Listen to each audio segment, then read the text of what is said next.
Glória a Deus. Cumprimento a amada igreja com a graça e a paz do Senhor Jesus. Amém? Louvado seja Deus. Deus é muito bom. Além de nos dar privilégio de servirmos a Ele como pastor, Ele ainda nos dá um dia para a gente poder lembrar e agradecer por tudo isso, né? Ainda somos chamados de bonitões, né? Oh, glória! Essas crianças estão cada vez melhores, viu? Inclusive, queria convidá-las agora a irem para as suas classes, onde continuarão aprendendo da palavra de Deus. Ore pelo ministério infantil, esteja sempre intercedendo ao Senhor por esse ministério tão importante, que é o ministério com as crianças, o qual as prepara para servirem ao Senhor, não apenas no futuro, mas desde já, agora, no presente.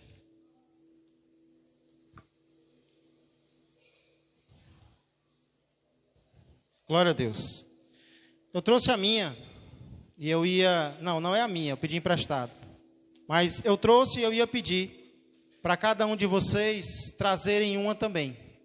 Trazerem uma calculadora para o culto desta noite. Por quê, pastor? Hoje vai ser um culto de cálculo? Não, na verdade, o motivo é porque algum tempo atrás eu descobri um cálculo muito importante que eu gostaria que todos nós saíssemos daqui hoje colocando em prática. Na verdade, esse cálculo é tão importante, mas tão importante, que eu até, quando eu descobri, eu pedi a Deus que Ele me ajudasse a não tomar nenhuma decisão importante da minha vida sem colocar esse cálculo em prática. Esse cálculo ele é muito conhecido por alguns estudantes e também por alguns comerciantes. Porém, ele é pouco comentado. E o que é pior, ele é pouco praticado. Pastor, que cálculo é esse? Esse cálculo se chama o cálculo do custo-benefício. Eu fui procurar a definição desse conceito custo-benefício. Inclusive, quem aqui já tinha ouvido falar sobre isso? Calcular o custo-benefício de algo. Algumas pessoas já tinham ouvido falar. E aí eu fui pesquisar um pouco mais e eu encontrei a seguinte definição. Escute, eu até anotei para trazer para vocês. Custo-benefício é a técnica que tenta destacar e avaliar os custos e os benefícios de projetos de investimento para auxiliar a decidir se os projetos devem ou não ser realizados. O objetivo é identificar e medir as perdas e os ganhos em valores e se o projeto em questão deve ser realizado ou não. Então é você avaliar se um projeto, se uma decisão, se um alvo pode ou não, vale ou não a pena, dependendo dos custos que ele traz, mas também dos benefícios que nós ganhamos com ele. E pelo que nós podemos entender dessa definição que eu acabei de trazer, diante de qualquer decisão difícil ou importante que nós venhamos a tomar, é muito útil fazer esse cálculo. Por exemplo, diante de uma decisão material, diante da compra de um carro, como é que eu vou saber se vale a pena ou não comprar determinado carro? Eu vou calcular quais são os custos para a compra deste carro, para manter este carro. E aí depois eu calculo quais os benefícios que eu vou ganhar com a compra deste automóvel. Porém, não apenas para as coisas materiais. Na verdade, nós devemos fazer esse cálculo para todas as coisas importantes da nossa vida, inclusive para as decisões espirituais. E é baseado nisso que nessa noite eu quero convidar você a usarmos a calculadora para respondermos a questão mais importante que pode existir. Qual é a questão mais importante que pode existir, pastor? Vale ou não vale a pena seguir a Jesus? Vale ou não vale a pena seguir a Jesus? Quando nós colocamos os custos de seguir a Jesus e os benefícios na ponta do lápis, o que é melhor? Será que o melhor é dizer sim para Jesus? Ou será que o melhor é dizer não para Jesus? É exatamente esse cálculo que eu quero fazer com você nessa noite. E por que eu quero fazer esse cálculo com você essa noite? Pelo seguinte motivo. Eu percebo que existem pessoas tomando decisões em relação a Jesus baseado apenas nos custos ou baseado apenas nos benefícios de seguir a Cristo. E não é bom, queria que você entendesse isso, não é saudável tomar uma decisão em relação a Cristo olhando apenas os lados fáceis ou, obrigado, Everardo, olhando apenas o lado difícil de seguir a Cristo. Mas tem muita gente fazendo isso. Tem muita gente evitando Jesus porque está olhando só para as dificuldades. Tem muita gente desistindo de seguir a Cristo porque está olhando só para as coisas difíceis. Tem ou não tem? Gente desistindo de Jesus porque está olhando só para os espinhos, porque está olhando só para o preço, porque está olhando só para o custo. Porém, há pessoas que também estão agindo errado, porque também estão tomando uma decisão em relação a Cristo, olhando só os benefícios, olhando só a propaganda, olhando só o lado bom. E o que é que acontece? Muitas pessoas acabam desistindo de Jesus, porque o vendedor do evangelho, lá atrás, só falou das coisas boas de seguir a Cristo.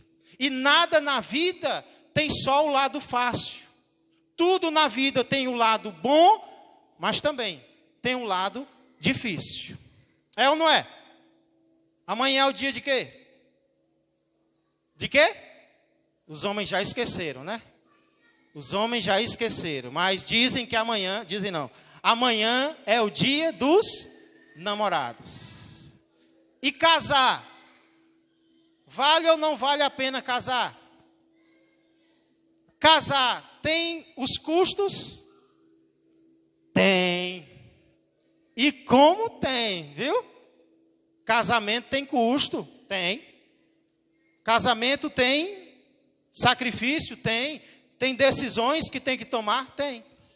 Aí tem gente que não quer casar, porque ouve só a propaganda ruim do casamento, né? Eita, casar é muito difícil. Ah, que você não vai ter mais liberdade. Ah, que nem o ventilador mais você vai poder ligar. Ah, que você não vai mais jogar futebol. Vai ter isso, vai ter aquilo, isso é difícil, isso é ruim. A pessoa ouve a propaganda negativa e diz, não, eu não quero casar. Está errado. Nós não podemos tomar uma decisão olhando só para os custos da decisão. Nós temos que olhar também para o quê? Para os benefícios. Tem benefício no casamento, sim ou não? Ixi, foi tão fraco. Tem benefício no casamento, sim ou não?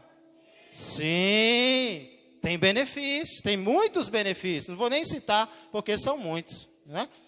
Então, para casar, nós temos que olhar o lado do sacrifício, o lado dos custos, temos que calcular o que é que eu vou perder, o que é que eu não vou ter mais. E vou olhar também o lado do que é que eu vou ganhar com aquilo. Eu coloco na ponta do lápis, diminuo, somo, multiplico, divido, opa, vale a pena. Eu vou ter mais benefícios do que perdas. Então hoje nós queremos fazer isso. Nós queremos fazer esse cálculo em relação à nossa decisão de seguir a Jesus Cristo. Vale ou não vale a pena seguir a Jesus? Continuar com Jesus até o fim. Vamos calcular? Primeiro item, então, do nosso cálculo eu quero começar logo pelo mais difícil. Os custos de seguir a Jesus. E aí eu já peço que você abra no primeiro texto, que nós vamos ler nesta noite, que é Lucas, capítulo 14, versos 25 a 27. Vamos começar pelos custos de seguir a Jesus. Lucas, Evangelho de Lucas. O Novo Testamento começa com Mateus, depois vem Marcos, depois Lucas, capítulo de número 14. Nós iremos ler os versos 25 a 27.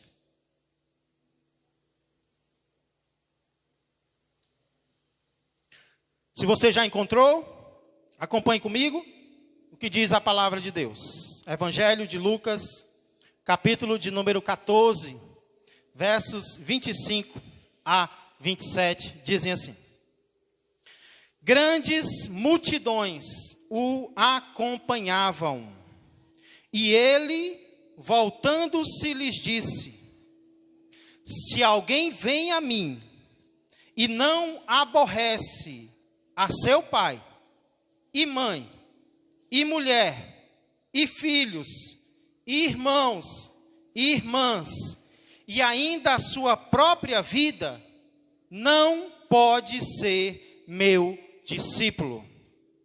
E qualquer que não tomar a sua cruz e vier após mim, não pode ser meu discípulo. Amém, igreja? Vamos orar. Pai amado e Pai querido, eu louvo ao Senhor pelo teu amor por nós, demonstrado de tantas maneiras, Senhor, de tantas e infinitas formas. Porém, a maior de todas foi o Senhor ter nos enviado o teu único, unigênito Filho, amado, perfeito, imaculado, para morrer em nosso lugar, Senhor. Para viver aproximadamente 33 anos nesta terra, Pai, de maldades, de crueldades, mas na qual ele nunca pecou, apenas amou e demonstrou o seu amor, morrendo por nós em uma cruz.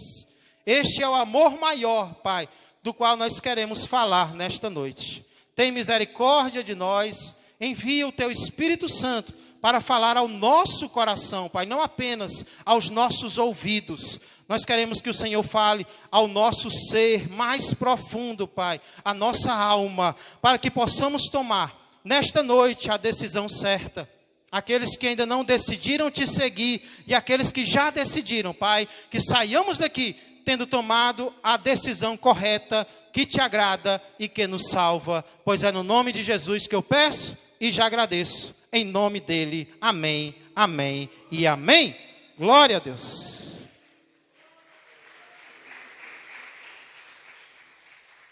Depois dessa leitura, eu queria fazer uma pergunta. A pergunta é: você se considera um discípulo de Jesus? Ou será que você é apenas um acompanhante dele? Versículo 25 do nosso texto, ele declara uma situação de muitas pessoas daquela época, e que infelizmente também é a situação de muitas pessoas, talvez de algumas pessoas que se encontram aqui essa noite. O texto diz que grandes multidões o acompanhavam. Acompanhavam quem? Essas grandes multidões acompanhavam Jesus. Lucas não diz que eles eram seguidores de Jesus. Lucas não diz que eles eram discípulos de Jesus. Lucas diz que eles acompanhavam. Eles eram acompanhantes de Cristo. E entre ser discípulo do Senhor e apenas acompanhar o Senhor, existe uma distância enorme. Existe uma distância grandiosa entre ser um discípulo do Senhor e ser apenas alguém que acompanha o Senhor. É bem provável que aquelas pessoas, aquelas multidões, queriam muito estar perto daquele homem chamado Jesus, daquele homem carismático, daquele homem que sabia falar bem, daquele homem sobrenatural. Porém, essas multidões não queriam estar tão perto de Jesus a ponto dele dirigir a vida delas. Por isso eles não eram discípulos, eles não eram compromissados com Jesus ainda. O texto diz apenas que as multidões o acompanhavam, andavam com ele, ali e ali. Para onde Jesus ia, elas iam também. Eram acompanhantes do Senhor. Talvez alguns deles até estavam pensando em seguir Jesus de verdade, mas eles ainda não haviam tomado essa decisão. Então Jesus, em determinado momento, olha para as multidões, talvez como quem quer dizer algo amoroso para elas. Jesus faz um raio-x do coração daquelas pessoas. E Jesus diz a primeira coisa que eles precisam fazer e que todos nós precisamos fazer se quisermos seguir a Jesus. Sabe o que é? O que é que todos nós precisamos fazer antes de seguirmos a Cristo? Nós precisamos calcular os custos de seguir ao Senhor. Como nós vimos, tudo que formos fazer, nós temos que calcular o que aquilo vai me custar, o que eu vou perder com aquilo, e para seguir a Jesus também. Então, quais são os custos para seguir ao Senhor? O que é que custa para alguém ser um seguidor de Jesus? E aí o contrato de Jesus é claro. As cláusulas de Jesus não poderiam ser mais claras. Porque no verso 26 e no verso 27, Jesus diz que ninguém pode ser discípulo dele se não fizer algumas coisas. Não, Jesus não diz que vai ser difícil você ser meu discípulo se você não fizer isso, não. Jesus diz que ninguém pode ser, ninguém tem condição de ser, ninguém vai conseguir ser um discípulo meu se não fizer isso aqui que eu vou dizer para vocês. E o que é? Que nós não vamos conseguir ser discípulos de Jesus se nós não fizermos. Ele diz: se alguém vem a mim, se alguém me acompanha e não aborrece a seu pai e mãe e mulher e filhos, irmãos e irmãs e ainda a sua própria vida, não tem condições de ser meu discípulo. E aí eu não sei vocês, mas da primeira vez que eu li isso aqui na minha vida, eu fiquei espantado com Jesus. E por que eu fiquei espantado com Jesus? Porque essa palavra aborrecer, qual é o significado normal dela?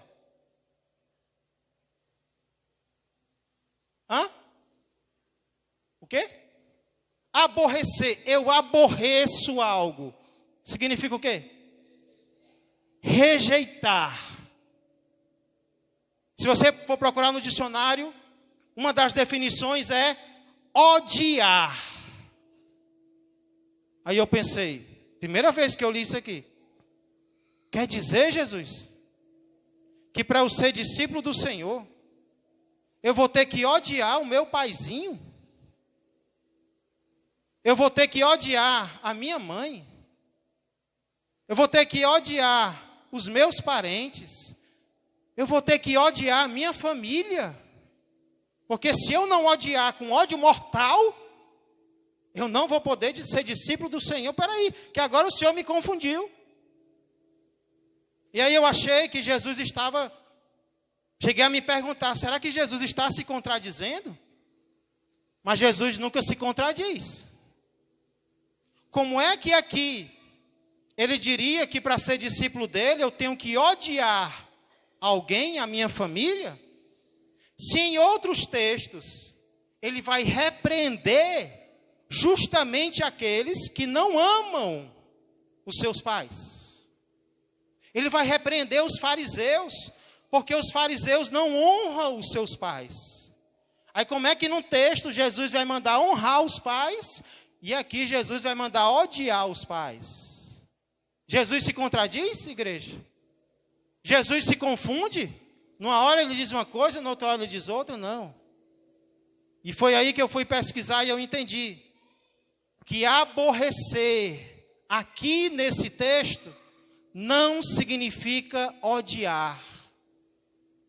Aborrecer aqui nesse texto significa amar menos. Aí uma luz se acendeu na minha mente. Isso é confirmado pelo texto paralelo que se encontra lá em Mateus capítulo 10. Se você quiser abrir lá, abra, se não, apenas escute o que Jesus diz lá em Mateus capítulo 10, justamente em relação a isso aqui. Verso 34 de Mateus 10 diz: não penseis que vim trazer paz à terra. Não vim trazer paz, mas espada. Pois vim causar divisão entre o homem e seu pai, entre a filha e sua mãe, e entre a nora e sua sogra.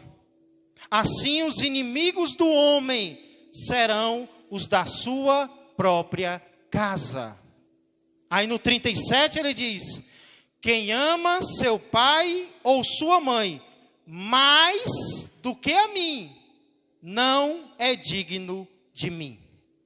Quem ama seu filho ou sua filha mais do que a mim, não é digno de mim. Aqui nós vemos então o primeiro custo para ser discípulo de Jesus. Qual é o primeiro custo? O que é que nos custa ser discípulos de Cristo? Nós temos que amar os outros menos do que nós amamos a Jesus. Em outras palavras, nós temos que amar Jesus sempre mais do que nós amamos as pessoas. Jesus quer que nós amemos as pessoas? Jesus quer que nós amemos o próximo? Sim, esse é o segundo mandamento. Amarás o teu próximo como a ti mesmo. É da vontade de Jesus que eu ame o meu próximo? Sim. E se está falando da família, então é o nosso próximo mais próximo. Aí é que nós temos que amar mesmo a nossa família. Porém, Jesus diz: se você não ama menos a sua família mais do que a mim, você não pode ser meu discípulo. Sabe por quê, igreja? Porque vai haver momentos em que nós vamos ter que decidir: ou nós desagradamos a alguém que nós amamos, ou nós desagradamos a Jesus. Haverão muitos momentos na nossa vida que nós vamos ter que decidir: ou nós agradamos a alguém a quem nós amamos de verdade, ou nós desagradamos ao nosso Senhor. E o que Jesus está dizendo é que se nós tivermos que escolher entre agradar a alguém a quem nós amamos e a Ele, se eu sou discípulo dele, eu vou escolher o quê? Se eu sou discípulo de Jesus, eu vou dizer: me perdoe, meu pai, me perdoe, minha mãe, me perdoe, meu filho. Eu amo você, mas eu amo mais a Jesus do que a você. É o custo do discipulado. É o custo de seguir a Jesus. O amor mais natural. Pois não, pastor?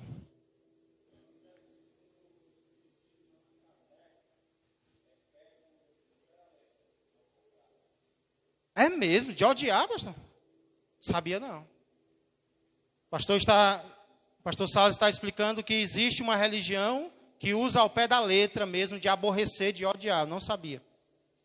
É até estranho, porque eles pregam tanto sobre o amor, né? Precisamos entender o significado da palavra.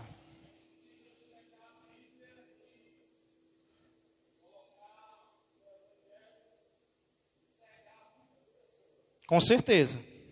Se não entender o texto e o contexto, não apenas você se engana, mas você engana outras pessoas também. Então precisamos entender a palavra. E lá em Mateus mostra o que a palavra aborrecer significa. É você amar alguém, sim, mas amar menos, colocar abaixo de algo.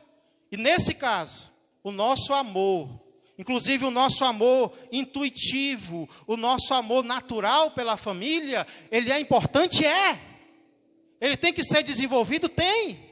Mas ele precisa estar abaixo do nosso amor ao nosso Senhor. Se preciso for desagradar alguém a quem nós amamos, nós vamos desagradar para sermos discípulos do nosso Senhor e Salvador Jesus Cristo. Esse é o primeiro custo. Fácil ou difícil? Difícil, né? Só que tem um que é mais difícil ainda. Não sei se vocês sabem, mas existe um amor que muitas vezes acaba sendo até maior do que o amor à nossa família. É, em muitos casos, o maior amor da face da terra. Que amor é esse? É o amor a si mesmo. É o amor à sua própria vida. O ser humano, para continuar vivendo, ele é capaz de muitas coisas. Ele é capaz, inclusive, de matar alguém para que ele não morra.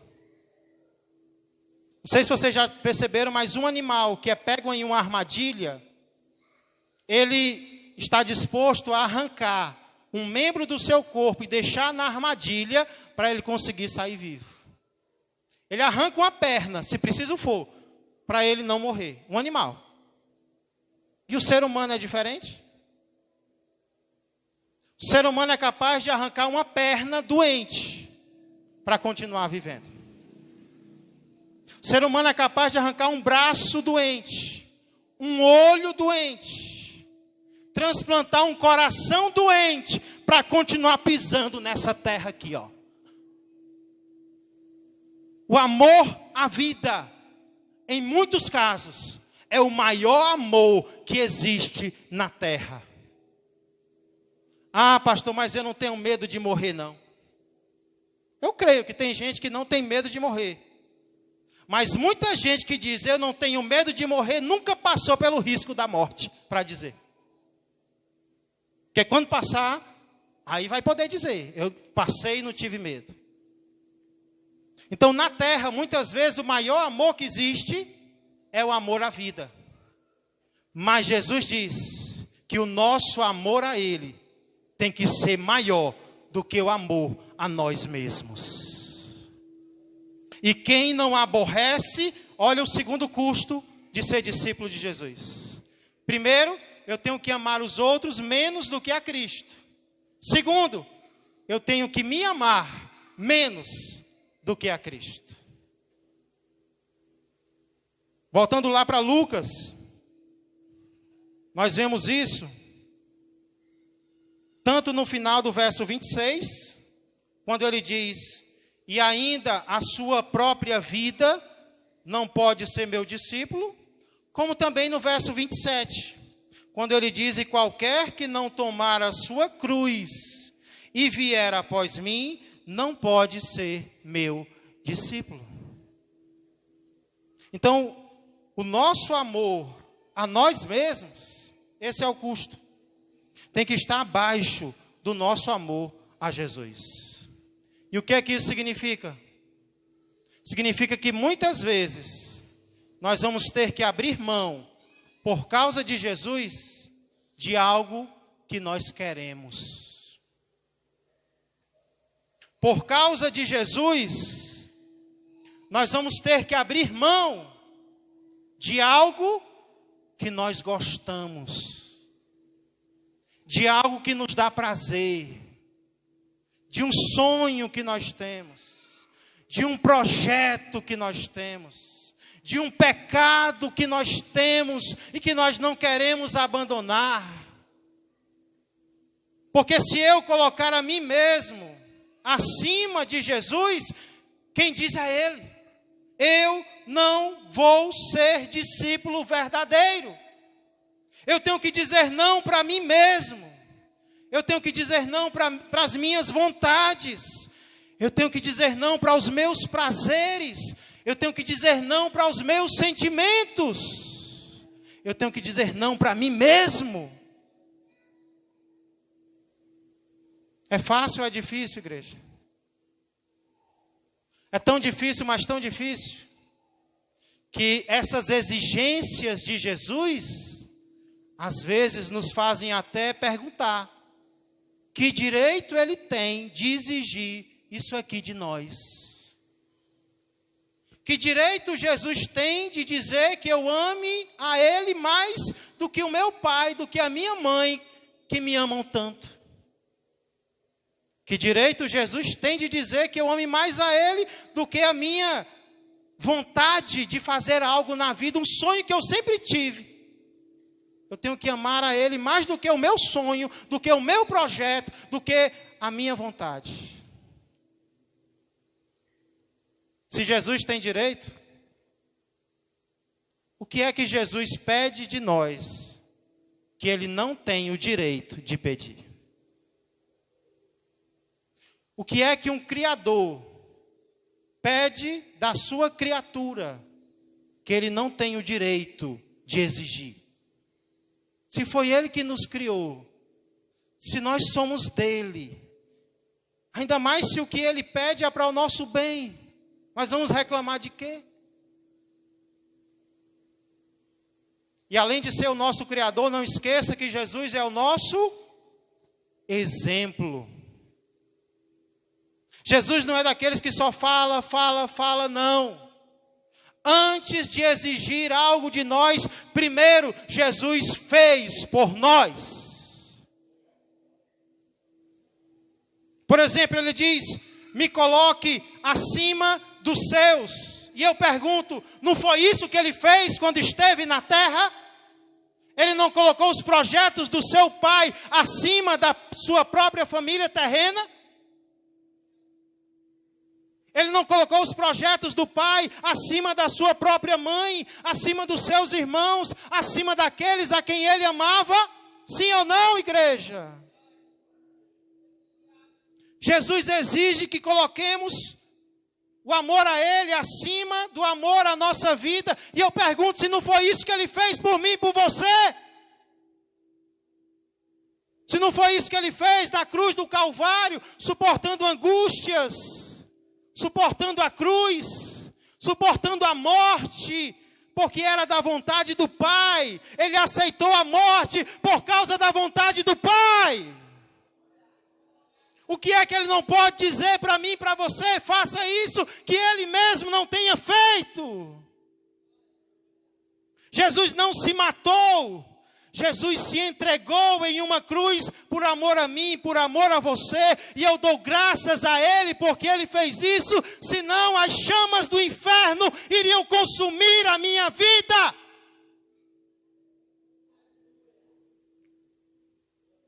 Sim, Jesus pode. E Ele exige que Ele esteja acima de tudo e de todos na nossa vida. Que nós amemos ao nosso próximo, mas se preciso for, que nós desagrademos ao nosso próximo. Inclusive da nossa própria família, por amor a Ele. Se Ele disser faça e a família disser não faça. Se Ele disser vá e a família disser não vá. É Ele em primeiro lugar. E o que é interessante é a quem Jesus disse isso. Jesus disse isso para uma multidão que o acompanhava. Jesus estava cercado de pessoas. E era isso que muitos queriam nos dias de hoje. Alguns dizem até que Jesus errou Jesus assustou as pessoas.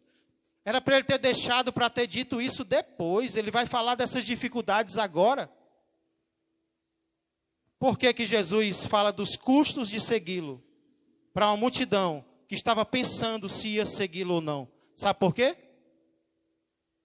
Porque Jesus não quer discípulo só de arranque.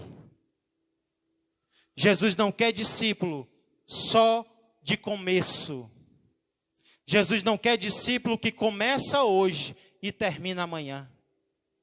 Jesus quer discípulo maratonista, discípulo que corre no meio do calor, da vaia da multidão e não desiste, porque ele planejou primeiro, porque ele calculou primeiro, ele já sabia que dificuldade ia vir, por isso ele não desiste. Jesus não quer crente fogos de artifício, que tem aquele começo maravilhoso, brilha, que é uma beleza, explode, chama a atenção e depois apaga. Não. Jesus quer discípulo sarça ardente, que não se apaga quando ele está agindo na vida dessa pessoa. O problema é que tem muito crente Mr. M. Tem crente que vive desaparecendo. Aparece e desaparece. Tem crente chuva de verão. De vez em quando surge e depois não volta mais. Por quê? Porque tomou uma decisão precipitada. Porque tomou uma decisão sem pensar. Por isso Jesus disse: ei, vocês que estão me acompanhando, vocês querem ser meus discípulos? Pois então calculem aí se vocês vão conseguir. Porque para ser meu discípulo, tem que fazer isso, tem que fazer isso e tem que fazer isso. Jesus não ilude, Jesus não mente, Jesus prepara.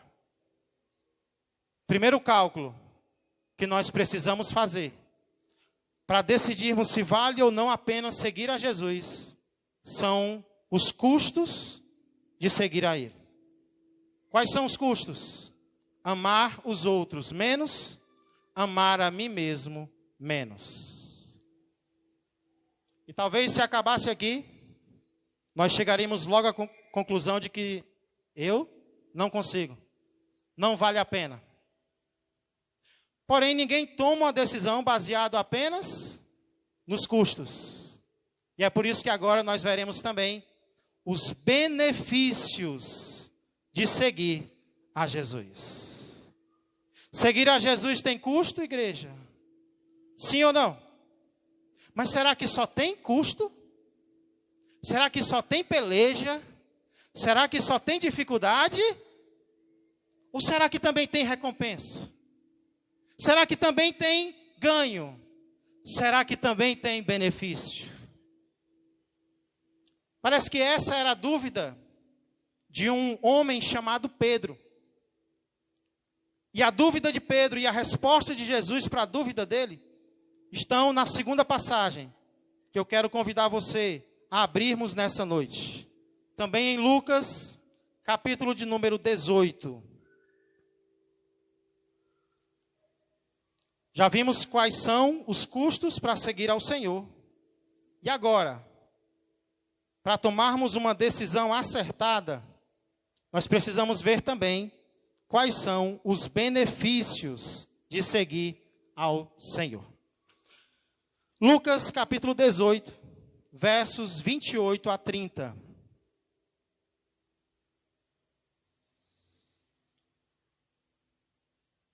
Lucas capítulo 18, versos 28 a 30. Diz assim a palavra de Deus. E disse Pedro: eis que nós deixamos nossa casa e te seguimos. Respondeu-lhe Jesus: em verdade vos digo que ninguém há que tenha deixado casa, ou mulher, ou irmãos, ou pais, ou filhos, por causa do reino de Deus, que não receba no presente muitas vezes mais, e no mundo por vir, a vida eterna.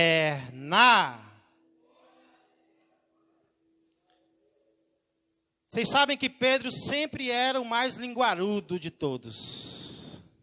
Pedro sempre estava tomando a frente. Pedro sempre estava falando o que os outros não tinham coragem de falar.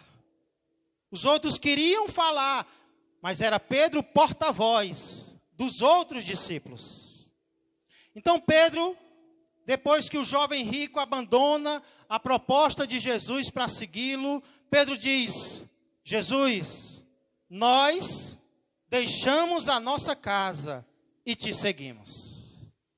Irmãos, eu não sei, o texto não diz, mas eu imagino um Pedro aqui com ar de coitado, né?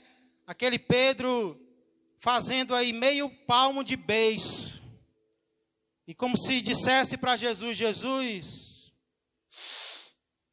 nós deixamos tudo, Jesus, e te seguimos. É como se Pedro tivesse com pena dele. Pobrezinhos de nós, Jesus. Pobres coitados. Olha que crentes sofridos nós somos, Jesus. Estamos passando por tanta peleja, Jesus, por amor a Ti. Estamos deixando de ir para o São João de Maracanaú, Jesus, por amor a Ti. Estamos deixando, Senhor, de ir para as festas por amor ao Senhor. Estamos deixando de roubar, de matar, de mentir, de nos prostituir, Senhor. Coitadinhos de nós, Senhor. Olha os sacrifícios que nós estamos fazendo, Jesus, por amor a Ti. Esse jovem rico foi-se embora, mas nós estamos aqui em pleno domingo à noite, Senhor, Te adorando. Poderíamos estar lá fora, mas estamos aqui, Jesus.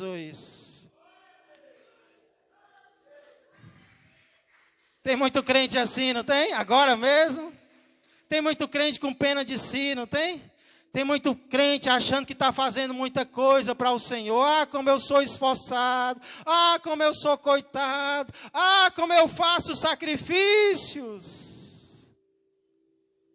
Aí Jesus não diz que eles não estão fazendo. Jesus não é cego para o esforço da sua igreja, para o esforço dos seus servos. Mas sabe o que é que Jesus mostra na resposta que Ele dá para Pedro? Jesus mostra que apesar dos custos de seguir a Ele serem altos, os benefícios de seguir a Ele serão mais altos ainda, serão ainda maiores do que aquilo que nós perdemos por amor a Ele. Não importa o que nós tenhamos que perder por amor a Cristo, o que Ele vai nos dar sempre será maior e mais importante.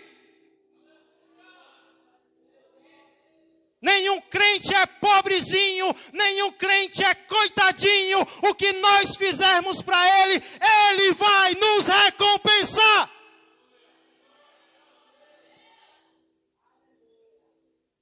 Ah, Pedro, vocês deixaram casa, foi? Deixar casa aqui não significa que Pedro abandonou a família dele com os filhos e diz: não, agora eu vou seguir a Jesus. Não.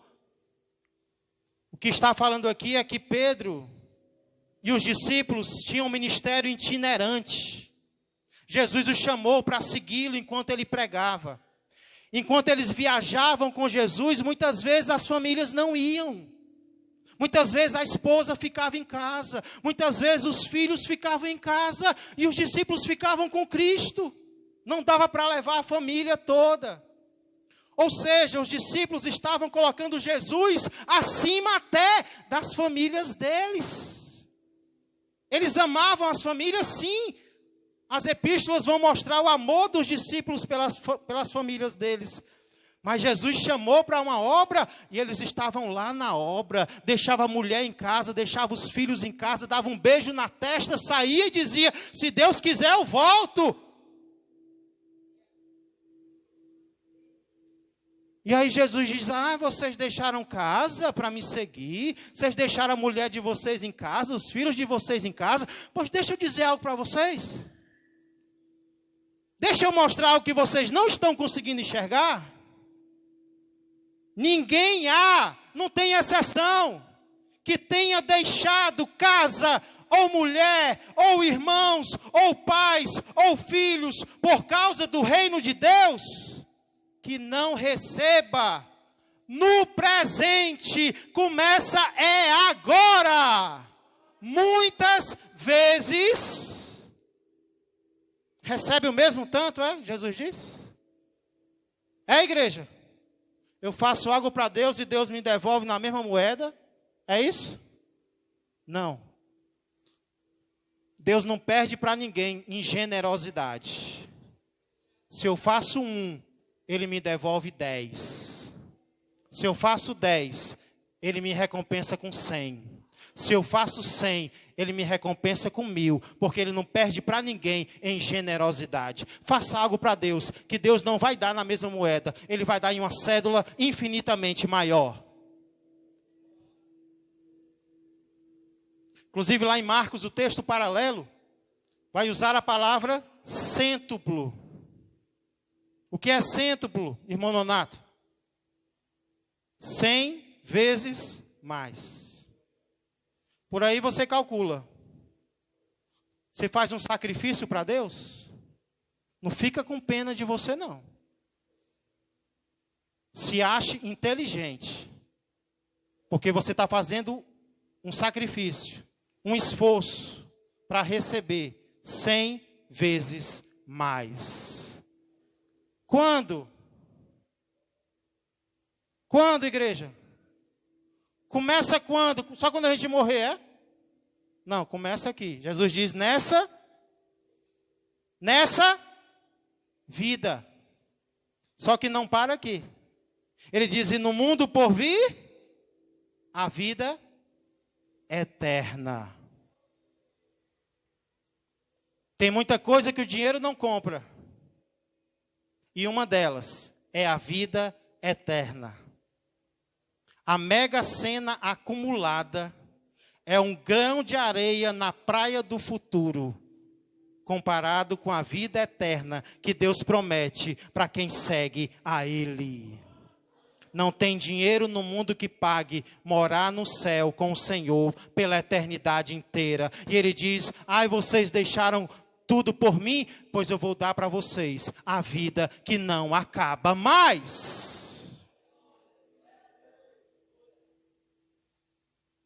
É isso que o Senhor promete para mim e para você. Por isso que eu não concordo quando alguém diz que crente é doido. Esses crentes é doidice deixar tudo para seguir a Jesus. Ô povo besta. Ô povo besta. Besta não, inteligente. Porque o crente é aquele que investe o pouco que tem na sua vida para receber algo que somente Deus pode dar na vida por vir. Os crentes são as pessoas mais inteligentes que existem. Só que tem gente que prefere fazer o contrário, sabia? Tem gente que ao invés de olhar para os benefícios de seguir a Cristo, escute isso. Prefere olhar, sabe para quê? Para os benefícios de não seguir a Cristo. Tem benefício não seguir a Cristo? Tem? Será que é benefício poder encher a cara de álcool até não conseguir ficar em pé sem se escorar na parede? Um benefício? Será que é benefício encher o pulmão de fumaça até pegar uma doença e morrer com essa doença? É benefício? É um benefício, igreja? É isso? Eu não quero seguir a Jesus porque eu quero continuar fumando. Olha que benefício grande. Não, eu não posso seguir a Jesus porque eu gosto de pegar uma mulher aqui, outra mulher acolá. Olha que benefício. Uma mulher diferente num dia, outra mulher diferente no outro dia, arriscando-se a pegar uma doença, gastando dinheiro que tem, que não tem, para morrer sozinho. Isso é benefício?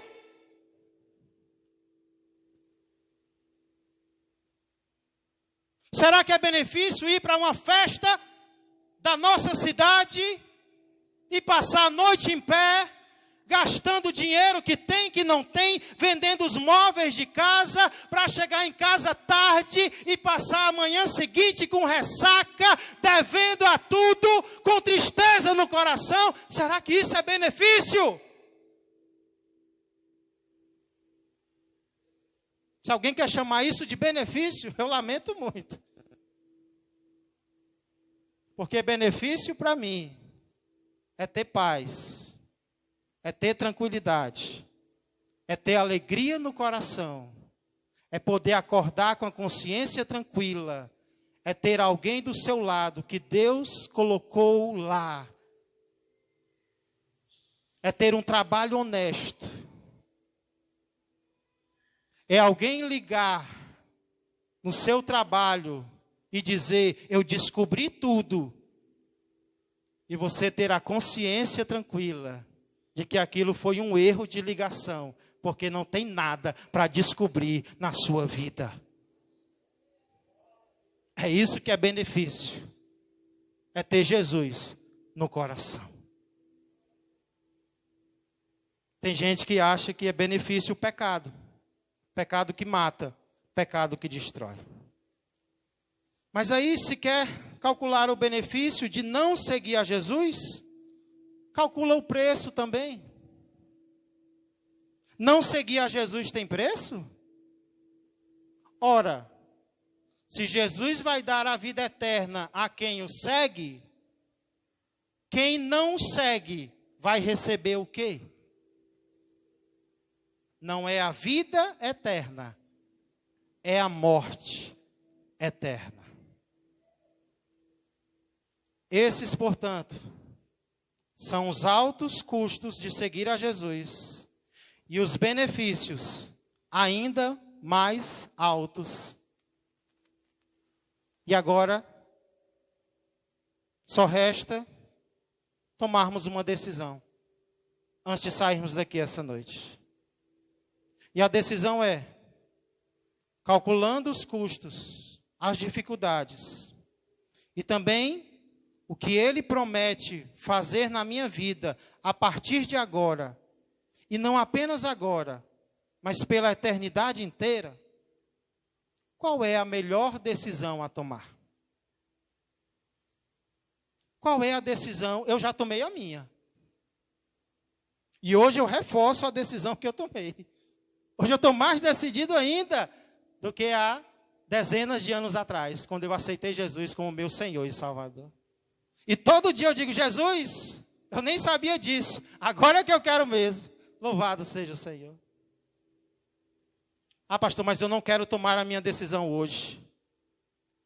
Pois saiba que você já está tomando. Toda vez que você adia uma decisão em relação a Cristo, você já está tomando a decisão de rejeitá-lo.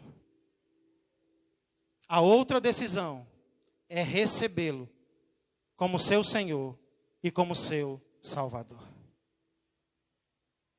Curve a sua cabeça. Quero convidar o grupo de louvor aqui à frente. Enquanto isso, você faz os seus últimos cálculos. Você coloca na ponta do lápis os prós e os contras. E você toma uma decisão agora, na presença de Deus. Sabendo que deixar para depois é a mesma coisa de dizer: não, Senhor, hoje eu acho que é melhor eu te rejeitar. Eu acho que eu ganho mais, Senhor, te rejeitando. Esse cálculo também vale para você, que assim como eu, já tomou uma decisão de aceitar a Cristo. Mas de repente veio a vontade de desistir. Veio a vontade de abandonar tudo. Veio a vontade de voltar para o mundo. E a pergunta é: vale a pena desistir? Vale a pena abandonar Jesus? Vale a pena sair debaixo do guarda-chuva da graça do Senhor? E se arriscar nesse mundão sem a presença de Deus? Eu creio que não. Por isso, se nessa noite, assim como eu, você está tomando uma decisão, ou confirmando uma decisão que você já tomou, de seguir a Jesus, eu quero convidar você a sair do seu lugar e vir até o altar, para juntos nós agradecermos ao Senhor pela oportunidade que Ele nos dá de entendermos o quão bom Ele é e de podermos estar aos seus pés, porque isso é graça, nós não merecemos. Se enquanto nós estamos adorando ao Senhor, você está tomando uma decisão positiva em relação a Jesus, de confiar nele como teu Senhor e Salvador, talvez pela primeira vez na sua vida de verdade, ou talvez você quer apenas voltar para a presença dele, ou você quer confirmar aquilo que você já havia decidido, mas estava, de certa forma, fraquejando. E Deus, em seu amor, te trouxe aqui esta noite para te dar a oportunidade de mudar de vida. Glória a Deus. Louvado seja Deus. Glória a Deus. Obrigado, Deus. Obrigado, Senhor. Glória a Deus. Será que tem mais alguém que entendeu? Convite do Senhor para você esta noite e que gostaria de tomar uma decisão na direção de Cristo, porque o Espírito Santo tem falado ao teu coração. Se tiver mais alguém enquanto nós estamos adorando ao Senhor, a oportunidade é sua. Entre você e Deus. Você está tomando uma decisão na presença de Deus. Não olhe para a direita, não olhe para a esquerda. Glória a Deus. Glória a Deus. Eu quero ser Senhor amado,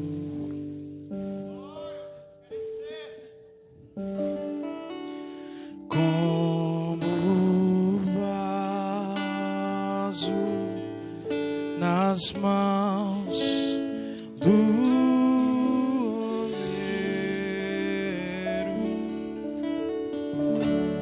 Quero